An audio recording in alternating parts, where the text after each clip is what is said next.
Hey everybody, what's going on? It's the Week 6 podcast. It's Rick and Matt. Back after a week off. Last week we took a week off. I spent the week with fresh legs and hammered down out in Hershey working. So it's good to be back on the podcast. A couple things to recap from this past week. Big trade. Big time trade between myself and Matt actually. So both trade partners here to talk about the trade. We got AJ Green, James Jones, and CJ Spiller coming over to Optimus with Calvin Johnson, Martellus Bennett, and Le'Veon Bell going over to Charles and Charles. So let's talk about this trade real quick. It's a big time trade. Big time. Yeah, it's a big time trade, but I feel like it was a good trade. I feel like it's an equal trade. We'll see how it plays out for both parties. I'm happy with it. I'm very happy with AJ Green. Very happy. I believe who I'm especially excited about is Le'Veon Bell. I think he can turn into a really good back. Oh, yeah, I know I've 10. never said it before because I never had him. I don't like to hype up other people's players, but I mean honestly, I feel like I'm getting the same player out of AJ Green than I am Calvin Johnson. Fair enough. The numbers are pretty Match much the up, same. right. AJ might have a couple more games where he has double-digit games, but then, Calvin has probably more, Monster games. Right. So, and he's looking like he's getting healthier. He practiced today. It was the first time he practiced in a few weeks on the Wednesday. So You can't fault it. no, I'm happy with it. I'm 100% happy with it. Okay. As you saw from my my little GIF earlier. The only thing that I want to note about this trade is this trade leaves me with only 2 players that I drafted. So I have completely revamped my roster in the past 3 weeks. The only 2 players left on my roster that I drafted are Tom Brady, and my keeper was Vincent Jackson. So, all right, so let's jump right into the games. Let's not mess around here. Let's do it. Let's do it. So first game up, I got myself against Foster. After a 4-game losing streak, it's nice to get on a. Oh yeah. It's nice to get a win. A must win. A must win. It was a must win. There was another must win that we'll talk about a little later on, but this was definitely a must win for me just to get me back into the division race. And Vincent Jackson and Noshawn Moreno just carried me this week. And in my eyes, Noshawn Moreno is a top 15, possibly top 10 back from here on. He's looking like it. His numbers are impressive. Everything looks good. I needed a late touchdown from Tom Brady. Yeah, Noshawn Moreno. See, the thing is, who did Denver play this week? Denver played. Who did they play? Oh, they played Jacksonville. Jacksonville. That's right. They're not. They're not like a top quality team. So I guess they relied on Moreno a little bit more because they knew the passing game would just totally dominate. Right. So which they did. So it worked out. It worked out. It worked out, and on the other side, Foster just. Let me ask you this: does anybody beat Denver this year? No. You possibly think they go undefeated? Possibly go undefeated. Without injury to Peyton Manning, No. Yeah, they're averaging close to 40 points a game. Although Peyton Manning did show that he's human this past week with a couple. Yeah. What did he have? 2 interceptions? Yeah, and low fantasy points. Low fantasy. I will say this, though. I believe it's week 12 or week 13, and we may actually be going to this game, is Broncos at Patriots. So it could be – that game could be a shootout, but that's way off. That's way off. Denver is going to dominate. Peyton Manning, he's so good. He's incredible. He's just so good. Absolutely incredible. On the other side, Foster, just a bad week. Other than Arian Foster, Rodgers, even though he had 30 points, that's kind of like a poor showing for him. They lose Randall Cobb. Yeah, that was a big hurt for him. Yeah, he got 9 points out of him. It's still a big hurt. And now the early reports are he's designated to return, but he's got a broken fibula. Yeah. Week 15. He possibly might not come back at all. Droppable? Absolutely. Absolutely you droppable. You have to drop him. What, you going to keep him on your bench for another fucking 10 weeks or something? All right, moving right along here. All right, we got the Fleeners against Hammer Down. I know Hammer Down was really looking to take control of the division, but just couldn't get the job done this week. Hammer down. He was on a win streak. He was looking good, and then he just, And then he threw in a little pooper. pretty much hit the bed. Yeah. Um, Danny Amendola, he doesn't even know where he is right now. After that hit he took on Sunday. no, yeah. This No, we saw that coming. Who didn't see that coming? yeah. Guy's as fragile as a fucking. He's a Kleenex. He's a fucking tissue. If he was a paper towel, he definitely wouldn't be Bounty. He would be the fucking ShopRite brand. Let's talk about Chris Johnson here for a second. Chris Johnson, just bad numbers altogether for the season. He had that one fluke touchdown last week, but, I mean, look at these numbers. 14, 18, 14, 8. 22 was the fluke touchdown that I was just talking about. And then 11 this past week. Chris Johnson's not the same back he was 2 to 3 years ago. Those are C.J. Spiller numbers. Right Those are there. C.J. Spiller numbers, who I just traded for. So that's just great news. But Fleeners gets the win. You know, he plugs in Jay Cutler, gets a nice little performance. I got a question, though. How can you name your team after one of your subs? Yeah, that's just wrong. Is that a fantasy fail? That's a fantasy fail. New name this week? Fantasy fail. It's a fantasy fail. We need a new name, Fleeners. Come on. Guy had one, semi-decent game where he scored, 17 points. And now he's on your bench. Speaking of the Fleeners, Tavon Austin. Is this guy just a bust or what? I mean, when you look at these numbers, look at this. 10, 24 was the great game against Atlanta where it was a lot of junk time. And then 9, 2, 6, and 1. It's just not good. You know what I do when I look at wide receivers? I look at targets. I look at how many targets they're getting each game. That's where I base it on. No matter how many receptions they get, I look at the targets because that's how you determine the quarterback relationship. You know what I mean? Well, he had one last week. Is that good? That's not good at all. I mean, it looks like he didn't even play the whole game. He got one reception for 3 yards. Yeah, that's just not going to cut it. It's not going to cut it in this league. No. All right. So hammer down. You got a little bit of work to do, especially with Breeze coming up on bye. Fleeners, you got to get a new name. Maybe back to Palladino Licious. Moving right along. And here's your game. Yeah. And here is your game. Let's just skip it. You got whipped like the Django. I mean, it was bad. So let's talk about Vernon Davis here for a second. How do you feel about Vernon Davis? Fucking Vernon Davis. He gets two guys on his team that have their best games ever. And the two guys that I traded, Brandon Marshall and Vernon Davis, just absolutely dominate and probably cost you a loss this week. And then last week, it comes down to Vernon Davis and pretty much the Bears defense. Yeah. I mean, that's pretty much what he it was. was all Bears this week. Forte, Marshall, Bears D. Yeah. Just think about this. This past week, my trade with Black Crackers might have screwed you. And last week in week 5, the Tony Romo deal put a nail in the coffin for you. That's fantasy football. That happens all the time. And that's the way it goes. I mean, I'm not mad about that at all. I'm just, my tight end didn't do shit.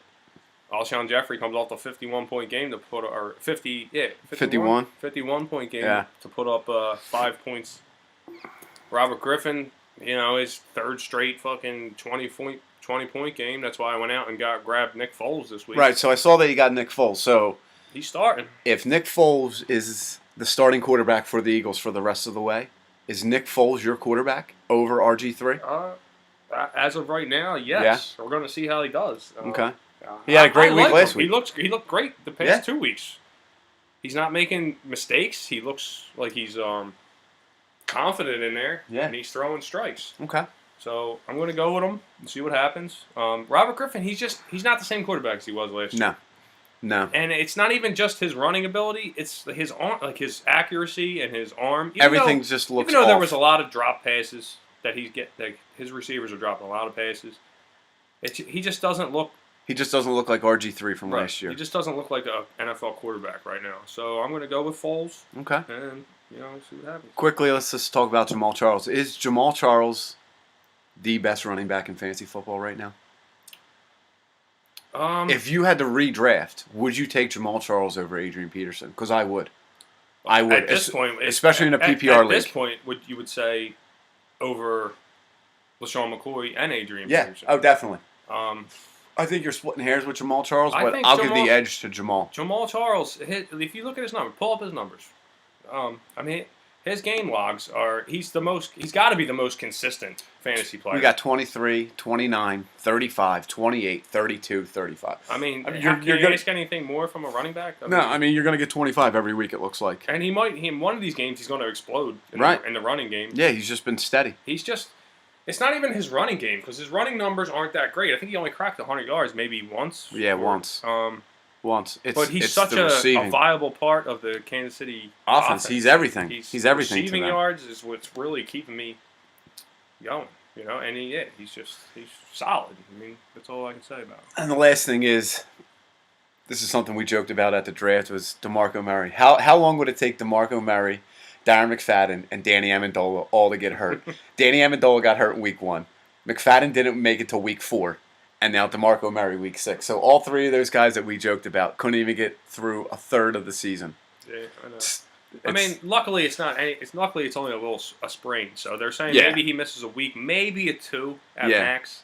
Yeah, there were the early reports said he wants to play this week, but I think they probably hold him out. No, they hold him out this week. They hold him out. Okay. I mean, but he's been a solid fantasy player too. Yeah. So I mean, whatever. That's what it is. That's why I own the waiver wire this week, picking up Keenan Allen and stacking my bench. Have a look at my bench. My bench is stacked to the gills. This guy, Denarius Moore is. He's on bye. He's coming on. Yeah, he's on bye this week, but he's coming along for the Raiders. His numbers are going up steadily.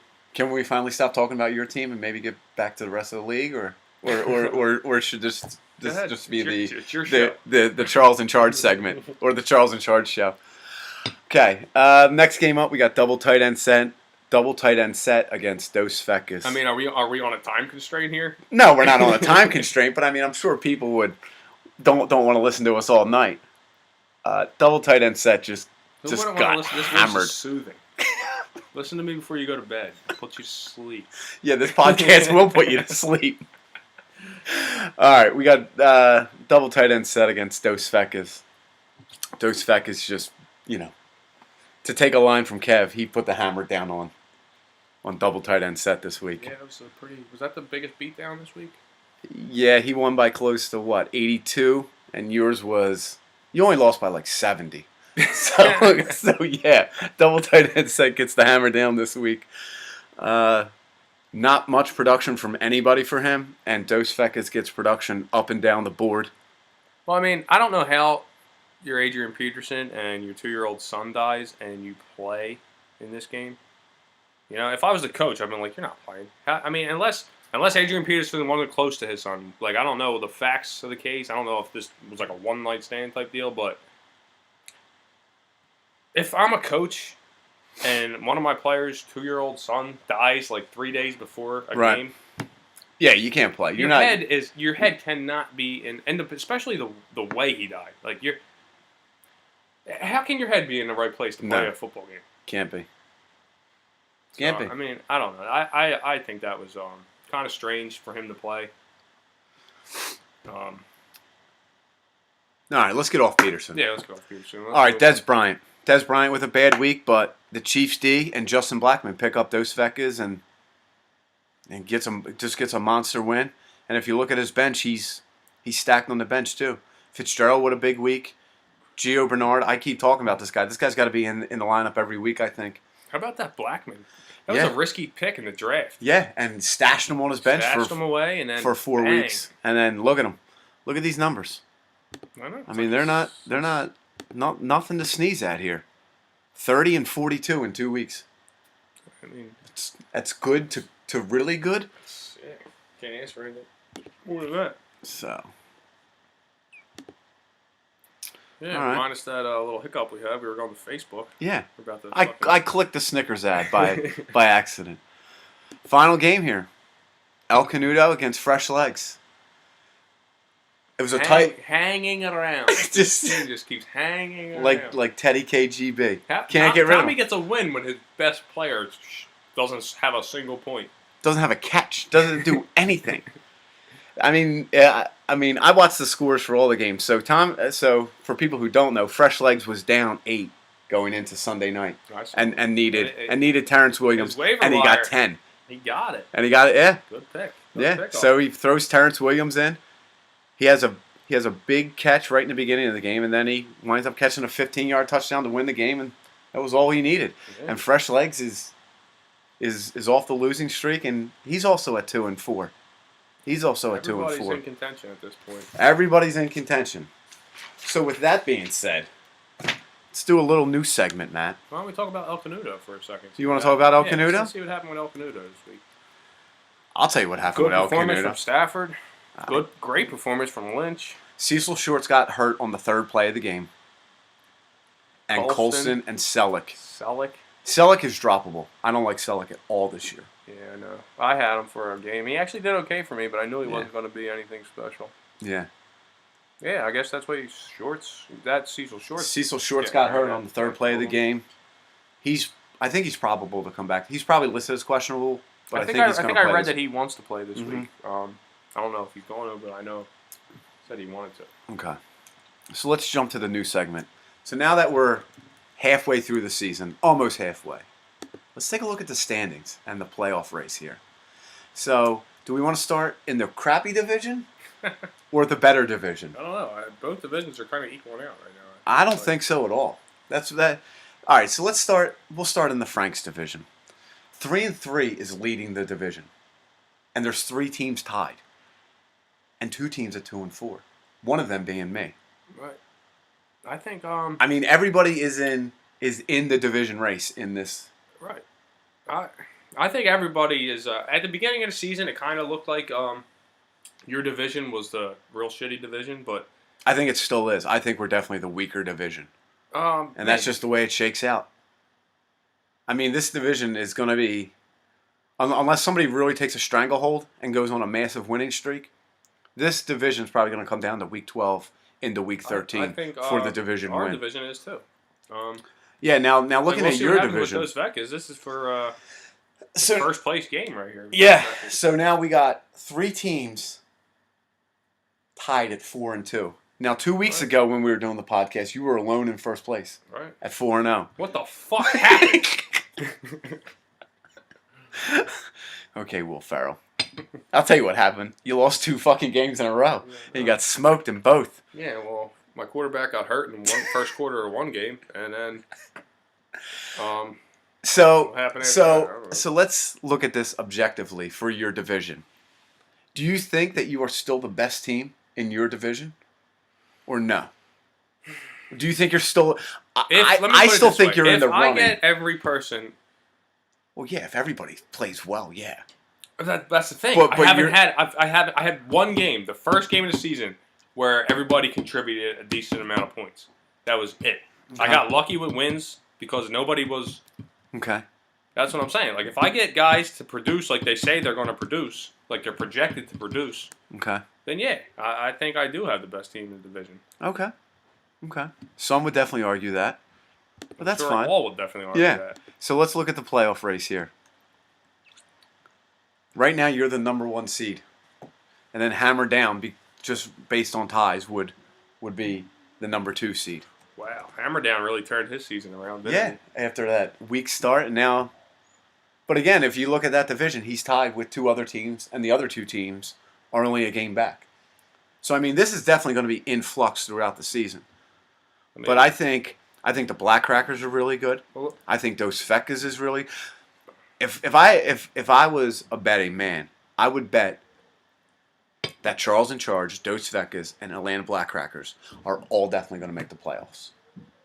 In my division, I would say whoever the division winner is, and I don't even know who that's going to be, and maybe one other team. I think 4 teams are coming out of your division, and only 2 from my division. So if you're in the, you know what? I think it's the Franks it's division. so early to even have this conversation. That Oh, I'm I not don't think even- it is I'm at not all. even going to comment on That's it. what's great about the podcast is that we can have this conversation. I know, but I feel uncomfortable making these predictions so early on. Okay, How many weeks we got left? we got 7. We got 7 more weeks left. We got We're 7 going into weeks. week 7. We got more than half the season to still Right. go. So All right, I'm just saying. Who knows what's going to happen? I'm at 10, and possibly by this week's end, I could be number 2. I could jump from 10 to 2. You should. Yeah, or just jump into the playoff race. So I mean, that's what's great about it right now. Everybody's still in it. Even Fresh Legs is hanging in there. If he can string 2 wins together and get to 4-4, he's right back in it. No shit. But you got to win one game at a time. All right. So let's preview next week's games.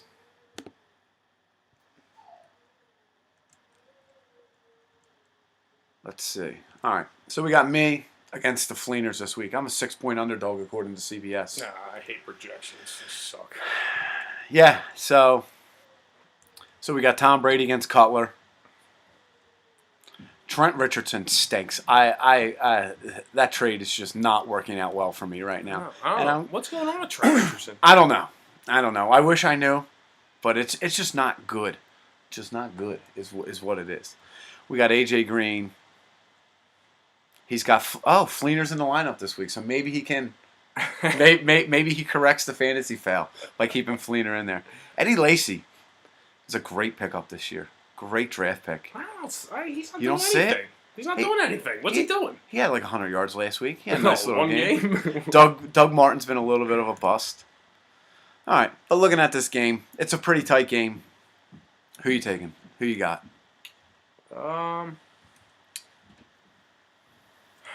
Actually, there's an easier way to do this. Let's just jump to live scoring. Yeah, jump to live scoring. Let's go to Fantasy Game Tracker. All right, here we go.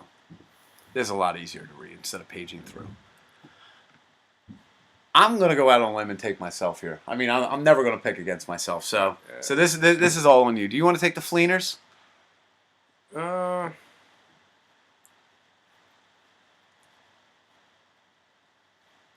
don't know. I mean, I really can't make a judgment on this game. I think. Well, that's weak. I think you got a. I think you got a slight advantage. Okay. But if Vince Jackson has another game like he had.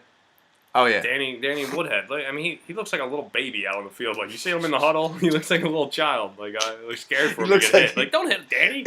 He looks like he's playing in like the 110 pound division. All right. I'll go Optimus Time this week. All right. Next game, we got Fresh Legs looking to get back into the division, and Foster tied for the division lead, looking to take control of the division. Now, if I want somebody to win, I want Fresh Legs. And I'm going to go out and I'm going to take Fresh Legs this week. I'm going to say Ray Rice gets rolling. Hakeem Nicks has finally been found. And he plugs Stephen Ridley and his waiver wire pickup of Zach Stacy back into the lineup. I'm going to go out on a limb and I'm going to take Fresh Legs this week. I'm going Foster. Okay. They're Aaron Rodgers had a bad game last week at 26. So what was the tipping point for you, Brian Hartline? Did Brian Hartline put you over the top? No, I'm sitting here looking at his first 3 guys, and the first 3 guys will probably have more points than his whole team. So. Sorry, Fresh Legs. You get outscored by Rodgers, Foster, and Edelman. All right, ABC against double tight end set. This is going to be a high scoring game. See, the interesting part about this game is that ABC wants every pass to go to Welker and Eric Decker because he's just going to cancel out with Demaryius Thomas and Julius Thomas. Absolutely. So this game could be a game of canceling each other out. I'm going to take double tight end set this week because I think Tony Romo has a big game against the Eagles. I'm going to take double tight end set myself. Yeah? Yeah. Okay. Hammer down against El Canuto. El Canuto at 2-4. Hammer down at 3-3. No Breeze this week. Yeah, but Philip Rivers is putting up good numbers. Yeah, it's the Rivers Run Through It show against Matthew Stafford. Oh, one thing I did forget to mention. MJD had an appearance last week with 20 points, so that was nice to see after I bashed him 2 weeks ago. I don't know here. I don't know. I think the game's really close, and I'm going to take El Canuto. I'm going to take Hammer down. Okay, so we split 2-2 this week. Yeah. Okay, and the final game is your game.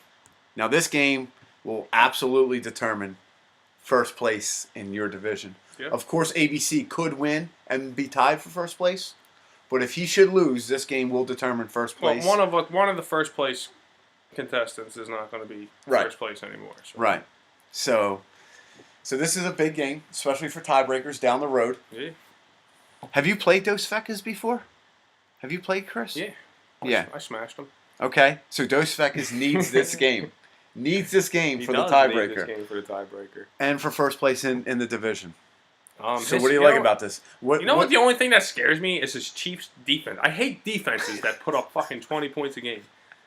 His defense is. Let's look at the Chiefs numbers real quick. Well, you hate it. I think he loves it. Oh, I'm assuming. 36, 11, 27, 26, 19, and 32. From a defense. Yeah. Yeah, he's getting fucking defense. he's getting top wide receiver numbers. So your from his average defense probably puts up 10 to 12, maybe less. I'm going to say 8. 8 to 12, 12 on a good week. 12 on a good week. And his defense is putting up numbers like crazy. Yeah. Put up numbers like a quarterback out of his defense. So that's the only thing that scares me about his team. Okay. If you're going to win this week, who wins it for you? Who puts you over the top? Is it a combination of your new players? Well, Nick Foles has a lot to do with it. You like some Calvin Johnson this week in Cincinnati? I Or like no, my- he's home. He's actually home in that game. I like my whole team this week. Okay. But I'm going to say Nick Foles, really. Yeah. Nick Foles. Nick Yeah. Foles is gonna. So I don't even have to ask you, right? You're gonna win this week. Absolutely. Without a doubt. I might have, Who I'm should probably I gonna have high take? score this week. Who should I take this week? Well, if you're saying you're gonna have high score, that's pretty hard to pick against. I'm gonna take Dos Fecas. I think Des Bryant has a big game. I think LaShawn McCoy has a big game. And that Jordy Nelson has a big game. And that's enough for Dos Fecas to get the win this week. We will see. We will see. We'll be talking this time next week. So that's it, fellas. That's the podcast for this week. I'm going to get to work, get this all formatted and put it up for you guys. And we'll see you next week. Peace. Peace out.